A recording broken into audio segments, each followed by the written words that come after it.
တန်ဖိုးတခါမှာတော့စာရေးဆရာကြီးတူဟာစာအေးစစ်စစ်ရေးတင်နိုင်ဖို့အတွက်မြို့လေးတစ်မြို့ရဲ့မြို့စွန်ကအင်ကြီးတစ်လုံးကိုငှားကအေးလူလူနေထိုင်ကစာရေးနေတယ်။ဒီနေ့မှာသူဟာရေးပြီးသားစာမှုတွေကိုစာအုပ်ထုတ်ဝေသူထံပေးဖို့မြို့ကြီးစီအငှားကားလေးနဲ့ထွက်ခွာသွားပြီးပြန်လာတဲ့အခါဟာတော်ရွဲကိုငါဘယ်မှာထားမိပါလဲငါလွယ်အိတ်ထဲလည်းပါမလာဘူးအခန်းအလုံးတော့ခတ်ပြီးထားခဲ့ကမှခုတော့တော်ရွဲမတွေ့တော့ခက်ပြီ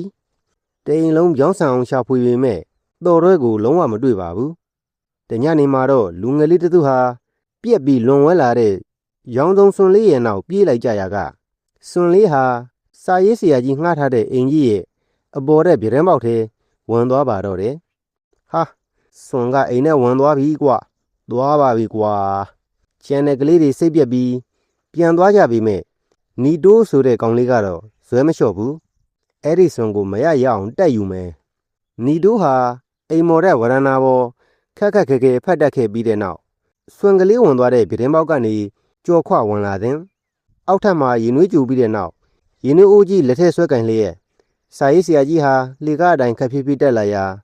နီတိုလေးကိုတွေ့သွားတော့တယ်ဟေ့ကောင်လေးဘာခိုးမလို့လဲကွာကျွန်တော်ပစ္စည်းခိုးမလို့မဟုတ်ပါဘူးခမညာဟိုးစွန်လေးကိုယူခြင်းလို့ပါဩစွန်ကပြက်ပြီးအိမ်နဲ့ဝင်လာတာကို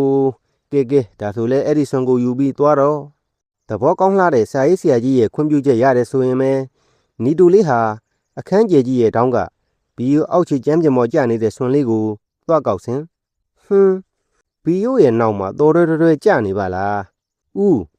ဒီမှာတော်တွဲဟာကြည်စမ်းတော်ပါသေးရဲ့တော့ပြန်တွေ့ပြီဒီနေရာကိုမရှာမိဘူးကဲကောင်းလေးပြောင်းနေရတဲ့တော်တွဲပြန်ရလို့ဝမ်းသာလှတော့ကွာရော့မုံဖို့ယူသွားကျွန်တော်အဲ့ဒီပိုက်ဆံနေမလိုချင်ပါဘူး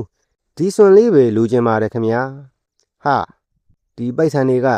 အဲ့ဒီလိုစွန်မျိုးအများကြီးဝယ်လို့ရတယ်လေကွာဟုတ်ပါတယ်ခင်ဗျာဒါပေမဲ့ဒီစွန်လေးကတက်စွန်ဆန်ဖျားခက်ခဲလိုက်ပြီးမှရခဲ့တာမဟုတ်